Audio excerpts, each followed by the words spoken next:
Ce conseil est une présentation de Cobra Golf.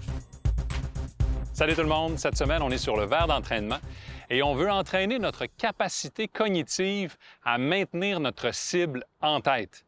Ça a l'air simple, mais c'est plus compliqué qu'on le pense, puisque bien souvent, on s'attarde à notre technicalité, au mouvement, à la vitesse, à la lecture du verre. Alors, 4 exercices à effectuer dans l'ordre pour s'assurer de développer, en fait, l'habileté cognitive de maintenir notre cible en tête. Et peu importe votre niveau, que vous soyez novice ou expert, on a tous la capacité à se situer dans l'espace d'un point de vue tridimensionnel et de savoir approximativement ma cible, elle est où. Et c'est ça qui est important. Car si on observe avec d'autres sports, au basketball, on ne regarde pas l'objet, on regarde la cible quand vient le temps d'effectuer un lancer franc, par exemple. Au volleyball, il n'y a pas d'intermédiaire, mais on regarde l'objet. On ne regarde pas la cible. Ça, c'est l'inverse, lorsqu'on effectue un service au volleyball. Et il y a des sports où il y a un intermédiaire, justement. Au hockey, il y a un bâton. Le joueur reçoit la rondelle, ne regarde pas la cible, doit regarder la rondelle pour synchroniser son mouvement. L'athlète a la capacité de savoir tridimensionnellement, elle est où la cible? Il est où le filet? Alors au golf, c'est un peu la même chose. Souvent, comme je le mentionnais, on est perdu dans la technique, alors que l'élément le plus important, c'est suis-je capable de garder en tête la position de la cible? 4 exercices. Le premier, on oublie l'intermédiaire. Balle dans les mains. J'ai installé des bâtons de golf à 10, 20, 30 et 40 pieds. Alors, tout simplement, vous observez la première cible. Évidemment, c'est simplement sur la profondeur. On n'est pas dans la précision du geste. J'observe le 10 pieds, je ferme les yeux et je lance la balle les yeux fermés.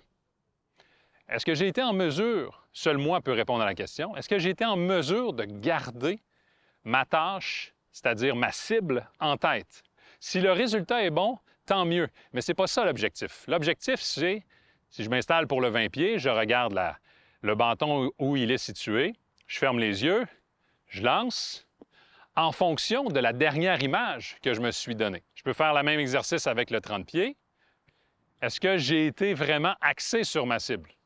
Deuxième étape, là, on va rajouter l'intermédiaire, toujours en gardant les paramètres à 10, 20, 30 et 40 pieds. On va garder les yeux ouverts, mais cette fois, toujours en accédant à la distance. Ce n'est pas une question de précision, il n'y a pas de trou. Alors, je m'installe. Je pivote, j'observe la ligne de 10 pieds qui est signalée par mon bâton et je vais tout simplement effectuer mon courroulé en fonction de la dernière image que je me suis donnée. Encore une fois, si on a accédé aux paramètres de distance, tant mieux.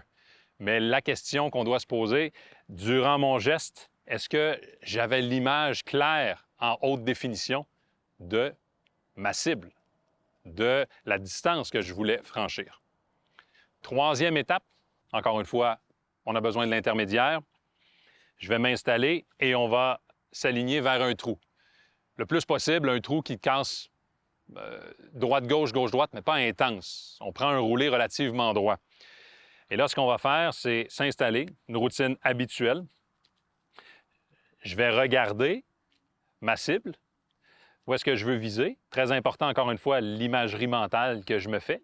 De cette position au niveau de mon cou, je ferme les yeux à ce niveau-là. Je vais revenir en position toujours les yeux fermés, car la dernière image que j'ai, c'est toujours celle-là en tête.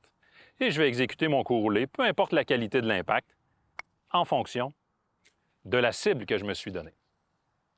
Encore une fois, ce n'est pas le résultat qui est important, c'est est-ce que j'ai gardé la tâche durant l'exécution? Est-ce que j'ai gardé la cible en tête? Et la quatrième étape, nécessairement, c'est sur le parcours de golf. Quand vous allez effectuer des coups roulés, en frappant votre coup roulé, avant même de relever la tête, vous devez vous poser la question, par rapport à la cible que je me suis donnée, est-ce que c'est court ou plus long? Et par la suite, relever pour voir le résultat. De cette façon, vous vous questionnez sur votre intention et sur votre attention.